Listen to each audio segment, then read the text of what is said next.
Alright, Hollywood's Ghetto. This is a short one. Just wanted to talk about this quick story that I thought was cool because this is the first genetically modified pig heart that has been put into a person. Before they used to use the valves, something like that. Don't remember exactly. But this is the first one. So this is from the BBC, and the important part is the reasons for it are cool here. So, 3 ethical issues around pig heart transplants. And this is the future, that's why let's talk about this. See, he had been deemed ineligible for human transplant, a decision that is often taken by doctors when patient is very poor in health. So this dude was not gonna get a heart, okay? At all. Because he was, well, pretty much he was so sick they would give him a heart and it's just gonna go to waste, he's gonna die. The pig used the pig used in the transplant has been genetically modified to knock out several genes that would have led to the organ being rejected by Mr. Bennett's body, the AFP New Agency reports. Interesting.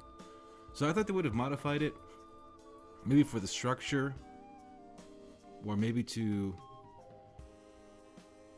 I would have thought maybe ours would be maybe like a bit stronger. Maybe the pig one would, maybe the pig one wouldn't be able to pump as much.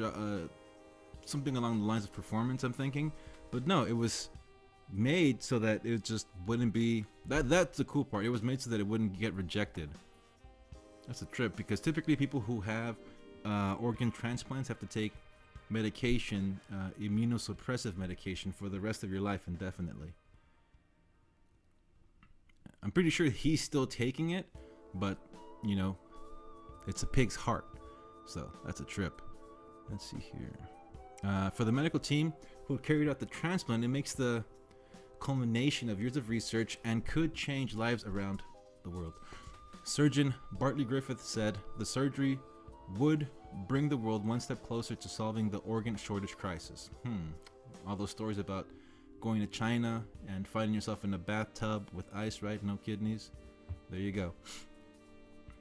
Real shit in the black market. So it says here, currently, this is the trip, 17 people die every day in the US waiting for a transplant, with more than 100,000 reportedly on the waiting list. So there are over 100,000 people on the waiting list, and every day 17 people die because they can't get a heart. Okay. Dr. Christine Lau, chair of Department of Surgery at the University of Maryland School of Medicine, was operating theater during the surgery. It says here,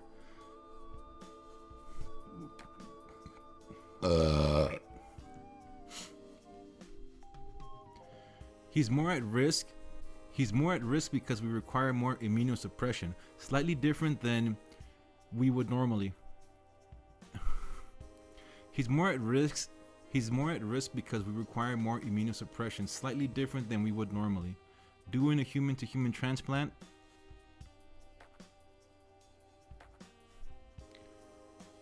that's why I hate reading aloud sometimes. Let's try that one again.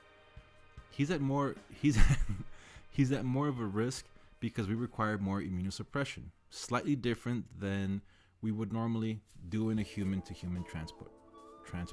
Jesus. How well the patient does from now is, you know,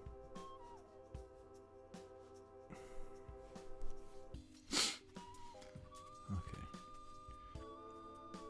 He's at more of a risk because we require more immunosuppression, slightly different than we would normally do in a human to human transplant. How well the patient does from now is, you know, it's never been done before, so we really don't know, she told the BBC. Damn, that was like 3-4 tries. Okay, so it says here, people die all the time on the waiting list, waiting for the organ. If we could use genetically engineered pig organs, not just a heart now, they'd never have to wait. They could basically get an organ as they need it.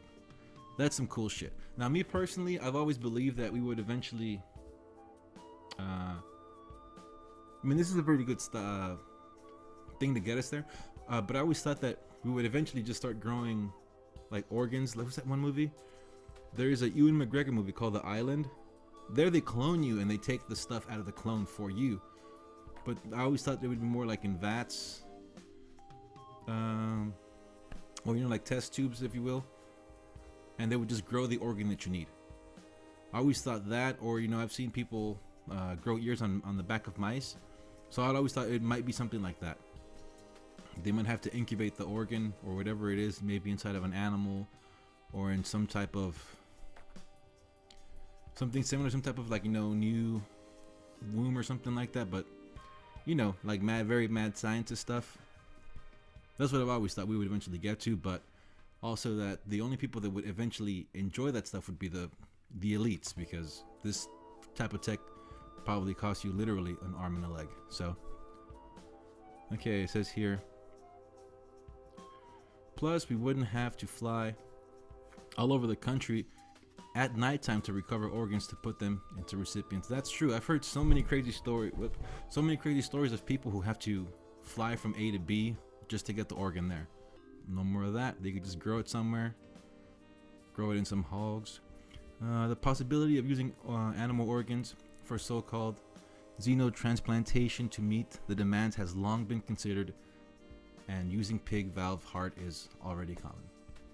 There we go. That's the stuff they've been doing for a while, the valves. In October 2021, a surgeon in New York announced that they had successfully transplanted a pig's kidney into a person. Oh shit. So this has already been done. This is just the first heart, but the kidneys. It's a lot of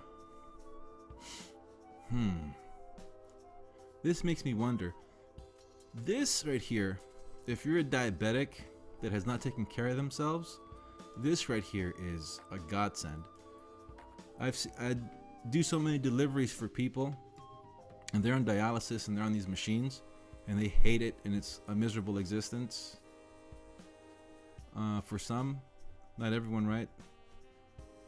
But the fact that they could give you new kidneys and pig's kidneys, so there isn't the whole shortage of stuff. I was doing a delivery, right, to a hospital or a clinic or somewhere, and I overheard a doctor say one time, they don't offer you the organ until you look like death warmed over. And I just looked at him, and he's like, yeah. He's like, you have to be this close to dying. Basically, the Reaper has to be like, all right, we're here for you, man. Knocking on the door for you before they choose to give you the organ. Crazy stuff. So they gave him the kidneys. And it says, at the time, the operation was most advanced experiment in the field so far. However, the recipient on that occasion was brain dead with no hope of recovery.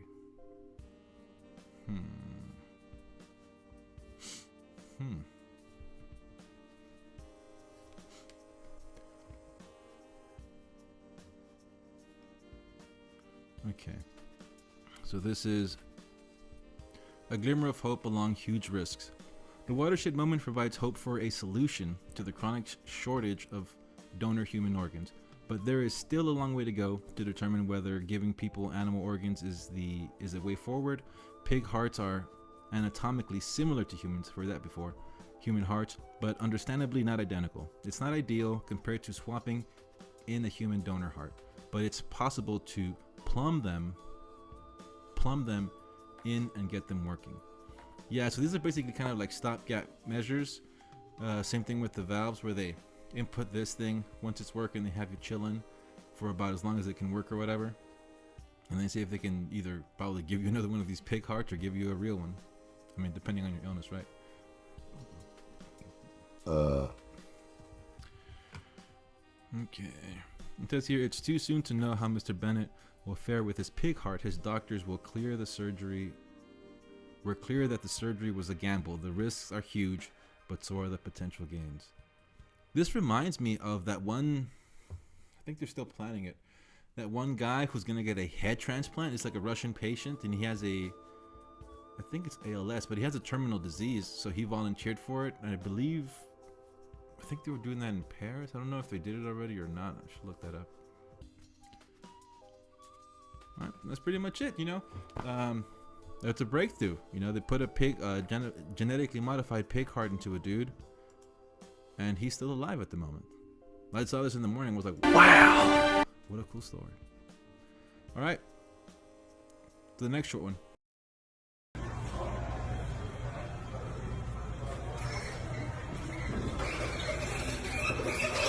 What?